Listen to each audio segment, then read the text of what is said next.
Dr. Groenewald, just help me clarify here. I had the ANC's Secretary General, Fikile Mbalula, on this show this week, and he said that's a non-negotiable for them. As part of the ANC, that is against their values and what they stand for, this recognition of Orania. So when you say that that agreement has already been concluded and it's been accepted by the ANC, what exactly do you mean? What did they agree to? Exactly what I said. We agreed to that. And a couple of weeks ago, we had discussions with the national level of the ANC, and I explicitly asked about the Northern Cape and whether they have the authority to accept or not. And it was said to us that, yes, they do have the authority to accept or not, and they did accept. What did they accept? Maybe, just for clarity for our viewers, what exactly did they accept that was your condition?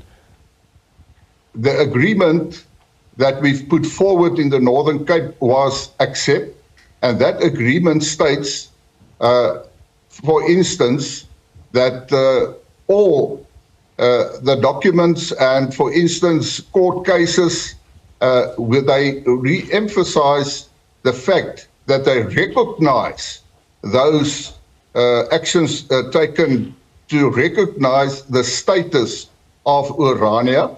So they have accepted that. Okay, so to be clear, you are telling us this evening that the ANC has accepted to recognize Orania.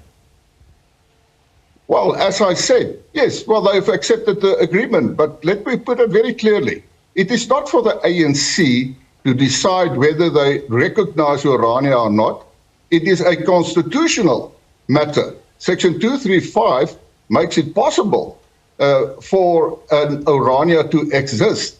And yes, I emphasize, they did accept that the status of Orania prevail, because you must also remember there was a court case in the 90s, late 90s, that actually recognized the status of Orania. President of the Patriotic Alliance is Gayton McKenzie, and he joins me in studio. Good evening, Gayton. Thank you so much for making time for us tonight. I have to first get your reaction to what Dr. Groenewald told me tonight, that the ANC has accepted to recognize the status of Orania. I think he's lying. Does he have a document to prove that?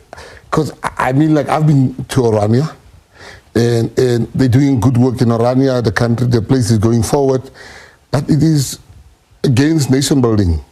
You can't have tomorrow people are going to come and say the Western Cape must also be independent from South Africa. I just think that, you know, I'm shocked. If the ANC has agreed to that, you know, I'm a bit angry about it, because these people are not the kingmakers in the Northern Cape. The ANC could have just asked us. We voted for the ANC anyway in the Northern Cape. They were almost at 50%. They could have just brought you guys in. But we voted for them in the Northern Cape, which took them to 50-something%. We've got more seats than the Freedom Front Plus. And I just think that it's a nonsensical thing to agree to. And if the leaders of the Northern Cape has agreed to that, it needs to be reversed with immediate effect.